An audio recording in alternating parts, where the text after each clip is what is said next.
J'ai une collègue qui est assez proche de moi, qui a fait psychiatrie, et à sa thèse de doctorat en médecine, elle a repris ma thèse 32 ans après, mais le suicide reste un fléau qu'on doit adresser.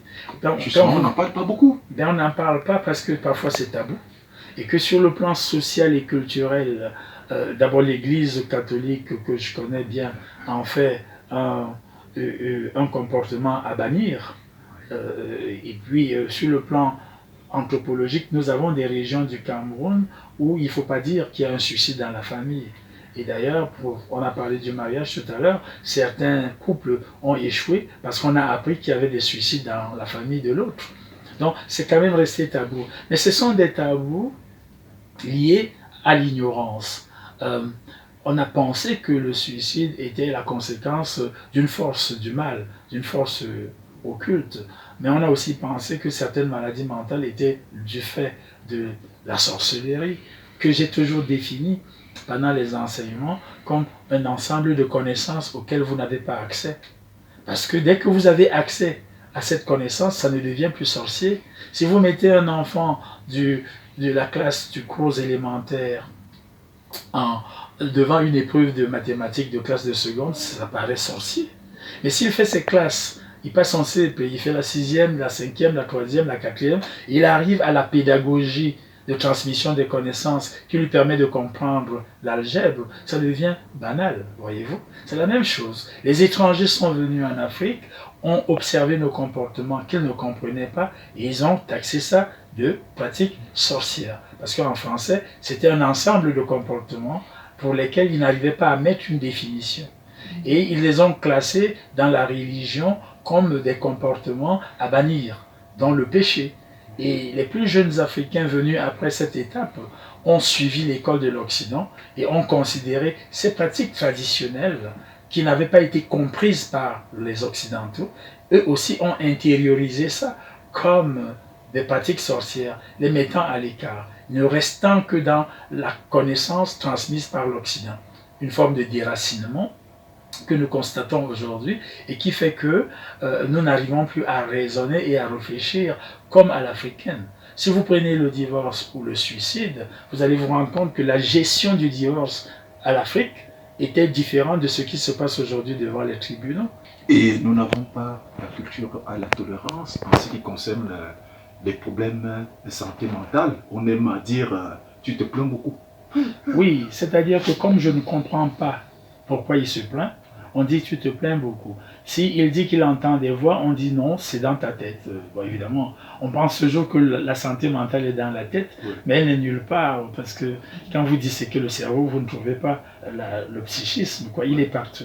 En fait, on n'est pas formé même pour comprendre les problèmes des autres. C'est pour ça que vous vous souvenez, mais vous êtes bienvenue aujourd'hui. Vous voyez, je me lis à votre exercice. Mais il y a plusieurs années de cela au Cameroun, je m'étais livré à des exercices à la télévision camerounaise, à la vulgarisation de certains phénomènes où on a pensé parfois que c'était des choses incompréhensibles, dont sorcières. Et pourtant, que ce soit en Occident ou en Afrique, que ce soit au Cameroun, en Italie ou en France, la métaphysique côtoie le physique et côtoie le social. Donc, nous sommes physiquement 4 dans cette pièce, mais il y a certainement d'autres instances non visibles. Et puis, ce n'est pas difficile à comprendre, parce que si j'enlève mes lunettes, je ne verrai pas la fourmi qui passe à côté. Parce qu'elle est très petite, mais si je les reporte, alors vous voyez que quand je ne mets pas mes lunettes, je risque de manger une nourriture avec des fourmis. Alors que quand je... Donc c'est un problème de perception. De perception.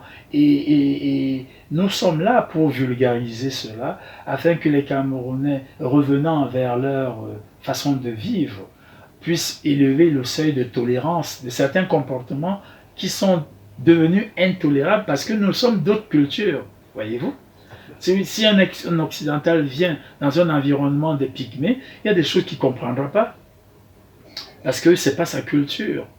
Donc, la culture est un volet important. Et quand je rédigeais ce draft de politique de santé mentale du Cameroun, j'avais proposé qu'on tienne compte de la spécificité culturelle avant de comprendre le comportement de l'être humain. Et ce volet nous oblige à remettre en cause la culture imposée de l'Occident et à rester dans la nôtre pour mieux retrouver nos équilibres.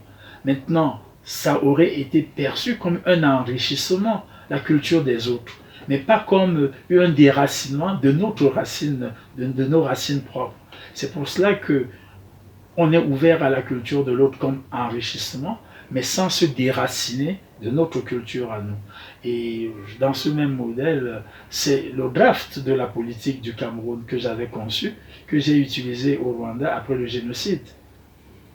Je ne suis pas là pour dire que c'est moi qui ai tout fait, mais je suis toujours aise de constater que les comportements au Rwanda, quelques années après le génocide, ont changé et que c'est un pays qui est cité en exemple de santé mentale parce que le Rwandais ne grille pas le feu rouge et il ne jette pas les l'épluchure de bananes par terre, vous ne trouverez pas des poubelles à ciel ouvert à Kigali comme on les retrouve. C'est un problème de comportement. Le comportement lié au vécu mental, le vécu mental lié à la santé mentale.